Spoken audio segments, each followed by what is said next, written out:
काल अकोले तालुका जिल्हा अहिल्यानगर या ठिकाणी कृषी विभागाच्या वतीनं बोगस खतांची गाडी पकडण्यात आली। त्याबद्दल सर्वप्रथम स्वाभिमानी शेतकरी संघटनेच्या वतीने कृषी विभागाचं अभिनंदन।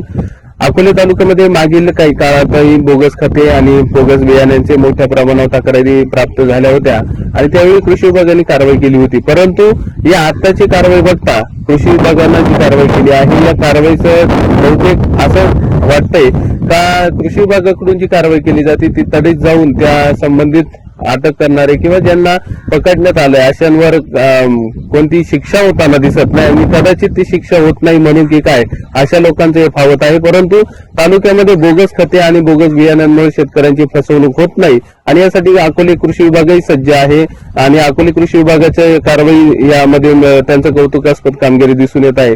परंतु या अशा प्रकारची पुन्हा या तालुक्यामध्ये बोगस खते येण्याची हिंमतच होणार नाही। अशा प्रकारची कडक कारवाई कृषी विभागाने आणि पोलीस विभागाने या प्रकरणाचा शेवटपर्यंत निपटारा करून कडक कारवाई करावी आणि यांना जास्तीत जास्त शिक्षा कशी होईल यासाठी प्रयत्न करावेत। आणि सर्व शेतकरी बांधवांना संघटनेच्या वतीनं कृषी विभागाच्या वतीने एक विनंती आहे की कमी पैशाच्या साठी आपण कृपया बिल नसणारी खते, बिल नसणारे बियाणे आणि बिल नसणारे असे खते खरेदी करू नये, जेणेकरून आपली फसवणूक जर झाली तर उद्या आपल्याला कायदेशीर मार्गाने हा लढा लढण्यासाठी अडचण येऊ शकते। म्हणून थोड्याशा पैशांसाठी कृपया शेतकऱ्यांनी असं बिगर बिलाचे खते आणि बिगर बिलाचे बियाणे खरेदी करू नये।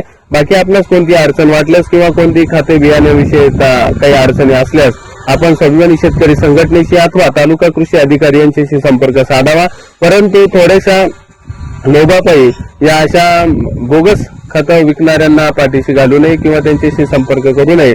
असे बोगस खते विकणारे, बोगस बियाणे विकणारे, बिगर बिलाचे विकणारे जर आपणास माहिती असतील तर आपण तात्काळ कृषी विभागाशी संपर्क साधून त्यांना कृषी विभागाच्या ताब्यात अथवा पोलिसांच्या ताब्यात द्यावा। परंतु असे बोगस खते आपण बियाणे या तालुक्यात विक्री होणार नाही यासाठी कृषी विभागाने आपले भरारी पथक ऍक्टिव्हेट करावे आणि भरारी पथकाच्या माध्यमातून या आपल्या अकोले तालुक्यामध्ये बोगस बियाणे आणि खते येणार नाही यासाठी आपण काळजी घ्यावी। आणि जे आता सध्या काही आरोपी पकडण्यात आले आहे यांच्यावर कडक कायदेशीर कारवाई करून यांना शिक्षा कशी होईल यासाठी कृषी विभागाने जरूर प्रयत्न करावे अशी स्वाभिमानी शेतकरी संघटनेच्या वतीने आपणास विनंती करण्यात येत आहे। आणि फसवणूक झालेल्या शेतकऱ्यांची देखील आपण होणार नाही अशी काळजी कृषी विभागाच्या मार्फत आपण घ्यावी, भरारी पथक ऍक्टिव्हेट करावी ही विनंती। धन्यवाद।